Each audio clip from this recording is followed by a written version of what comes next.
Would you believe me if I say she was charged 1500 for this set? And we had to remove it just in 2 days after she got it done. She's a regular client whose refilling was overdue and she was out of the city. She was not able to come to me, so she had to get it done from someone else. My first reaction upon seeing her nails was, is it a practice set or is it done by some beginner? Because that definitely is not a professionally done set. And I was surprised when my client told me that no, she went to some good salon and it was done by some professionals and they literally charged for this. Nothing in this set tells me that it's done professionally. The shape, I mean, they tried doing the coffin shape and they failed miserably. Her side walls were overfiled, the cuticles were undone, the product was overflowing over her cuticles. Her cuticles were extremely dried up because the product was over her skin and it was drying up the skin as well. The shape literally looked like a duck's beak. There was so much of product on her nails that it was so hard for me to file it down because the product was too thick for her nails. The nails were going downwards. I don't know how did they make it do so, because she has beautiful shape and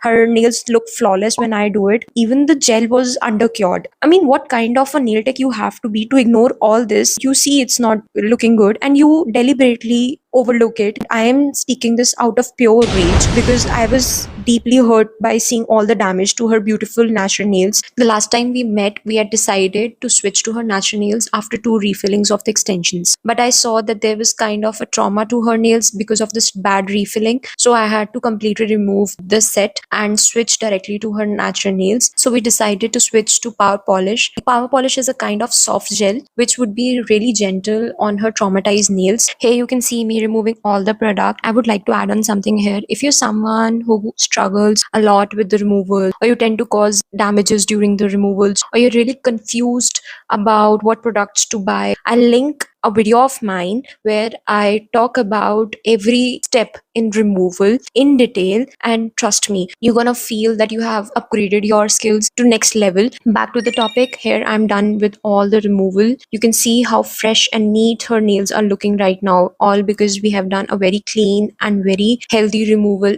Now let's begin with the Russian manicure. First, with the pushers, lift up and push the cuticles a little to expose the dead skin that is over your nail plate. The pressure should be gentle and make sure your cuticle pusher is hygienic. Do not put extra pressure that you poke into the client's finger and it will eventually lead to an injury, of course. Just gently lift the cuticles to create cuticle pockets. Next, we move on to our carbide flame bit. With this bit, the pressure should be gentle. And now let me tell you how to use it. Always place the bit at an angle to your nail plate. Never put it parallel to your nail plate because that will create these rings of fire. So you have to gently just lift the cuticles while using it, as you see me doing in the video. Point number 2, you have to move unidirectionally only. Do not go to and fro because that will lead to these red marks, which will always mean that you have overfiled the area. Next, you need to keep the movement of your bit outwards. That means away from the nail plate and towards the skin, so that your cuticle is thrown out of your nail plate. Another important thing, you must have seen on your drill bits F and R setting. The F means forward and R means reverse. While you are cleaning the left side of your cuticle,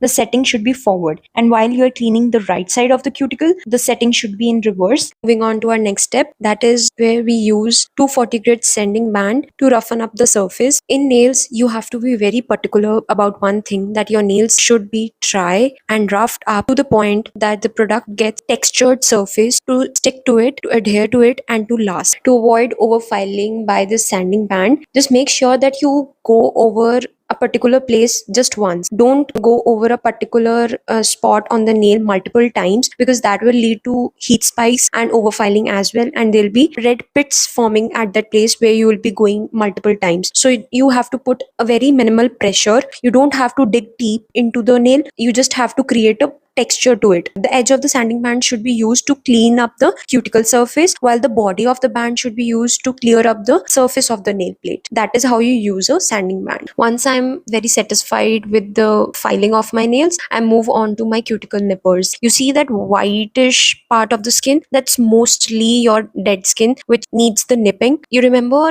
while we were using the cuticle bit, I told you to lift up the cuticles. That lifting of the cuticles help you while you're nipping them. You have a clear idea where your dead part of the cuticle is and where the living part of the cuticle is. Okay, how to use these nippers? You see, there are two blades in the nipper. One blade is towards the skin and other blade is towards the nail plate. The blade that is towards the skin is used to pull the skin a little, and the blade that is towards the nail plate is used to make the nip. You don't have to be very aggressive or do everything in one go. You have to move very slowly, steadily, and make short cut. You just have to use the edge of the plates to make the cuttings. The movement of your nippers and wrist should follow the direction of growth of the cuticle. This next exfoliation part is by far my favorite step in Russian manicure.